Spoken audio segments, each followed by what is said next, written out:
नमस्कार दोस्तों, आज बात करेंगे कि पेटी कैश क्या होता है, इसको कैसे हैंडल किया जाता है प्राइवेट लिमिटेड कंपनी के अंदर, इसकी अकाउंटिंग कैसे होगी और कंपनी एक्ट के प्रोविज़न के अकॉर्डिंग पेटी कैश की रिक्वायरमेंट कहाँ होती है और कैसे इसको दिखाना होता है।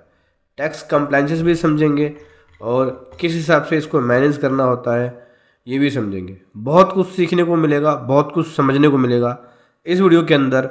उससे पहले बताना चाहूँगा, जो भी भाई बंधु मेरे चैनल पर पहली बार है, इस वीडियो को पहली बार देख रहे हैं, जिन्होंने अभी तक सब्सक्राइब नहीं किया सब्सक्राइब कर लीजिए, साथ ही साथ बेल आइकन पे भी क्लिक कर लीजिए ताकि इस तरह का कंटेंट आपको मिलता रहे। तो दोस्तों, सबसे पहले ये समझते हैं कि पेटी कैश क्या है।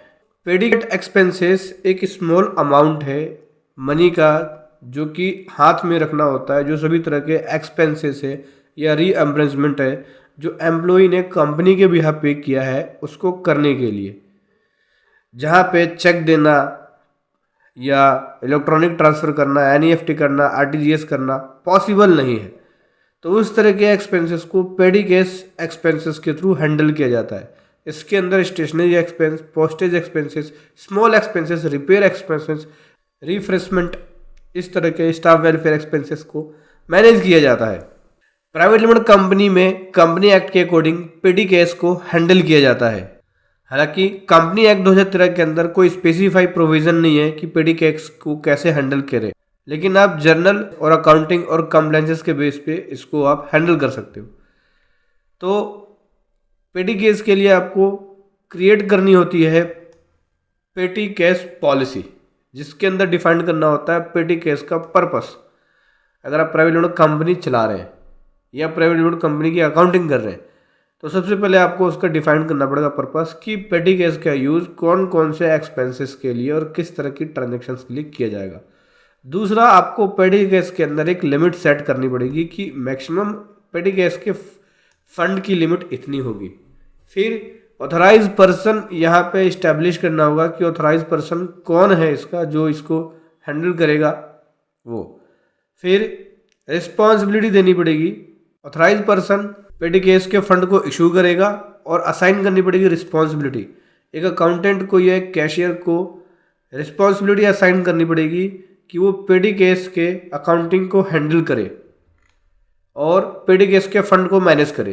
अप्रूवल और ऑथराइजेशन, जो भी एक्सपेंसेस किए जाएंगे पेटी कैश के थ्रू, उसके अंदर अप्रूवल होना ज़रूरी है। जो भी रिस्पॉन्सिबल ऑफिसर है उस एक्सपेंसेस को अप्रूव करे, नहीं तो उसका गलत यूज़ भी हो सकता है। इंश्योर करना पड़ेगा सभी डॉक्यूमेंट जो एक्सपेंसेस से रिलेटेड है, जैसे बिल, रिसीट्स, वाउचर्स, क्या वो सभी डॉक्यूमेंट्स लगे हैं पेटी कैश के अंदर जब भी अप्रूवल हो उसका। तो पेटी कैश की लिमिट सेट करनी होगी। लिमिट मैंने आपको बताया कि भाई एक आपको लिमिट सेट करनी पड़ेगी कि भाई पेटी कैश के अंदर फंड इतना ही रखना है।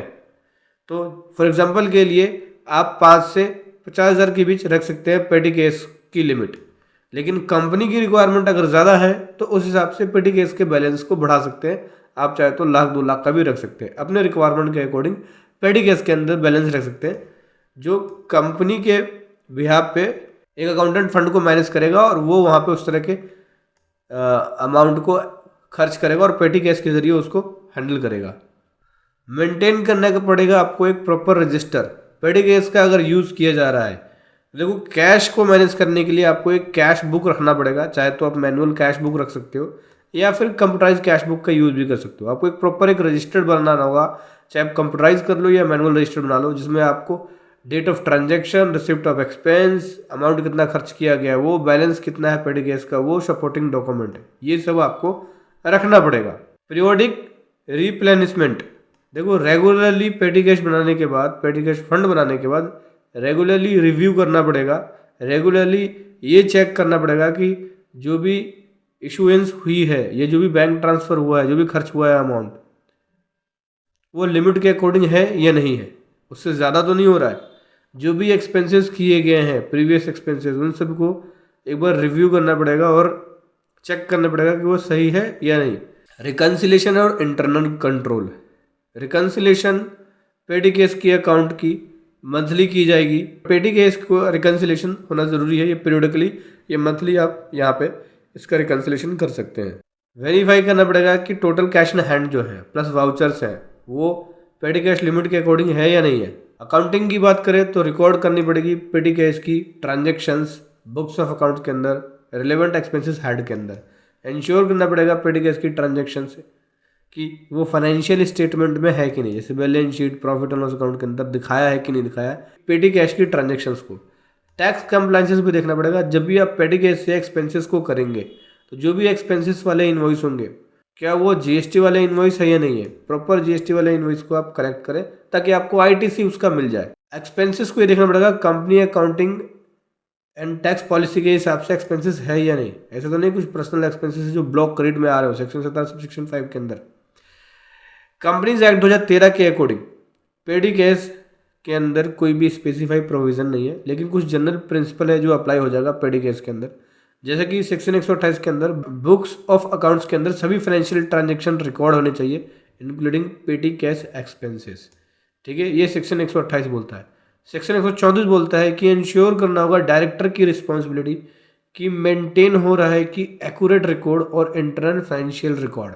मतलब डायरेक्टर को ये इंश्योर करना पड़ेगा, उसकी रिस्पॉन्सिबिलिटी है कि जो भी अकाउंट मेंटेन किया जा रहा है, चाहे वो पेटी कैश का लेजर क्यों नहीं हो गया या पेटी कैश का अकाउंट नहीं हो गया, उसको एक्यूरेट मेंटेन किया जा रहा है, उस पर इंटरनल कंट्रोल है कि नहीं फंक्शन के ऊपर वो। उसके बाद सेक्शन 138 बोलता है तो यहाँ पे कंपनी एक्ट के अकॉर्डिंग रिक्वायर्ड होगा कि एक इंटरनल ऑडिटर अपॉइंट किया जाए और वो इंटरनल ऑडिट करे जिसमें पेटी कैश के मैनेजमेंट का भी ऑडिट हो। तो समझ गए दोस्तों पेटी कैश क्या होता है, प्राइवेट लिमिटेड कंपनी में कैसे इसको हैंडल किया जाता है और क्या रूल्स होते हैं। वीडियो कैसी लगी जरूर बताएं। Thank you so much. जय हिंद, वंदे मातरम।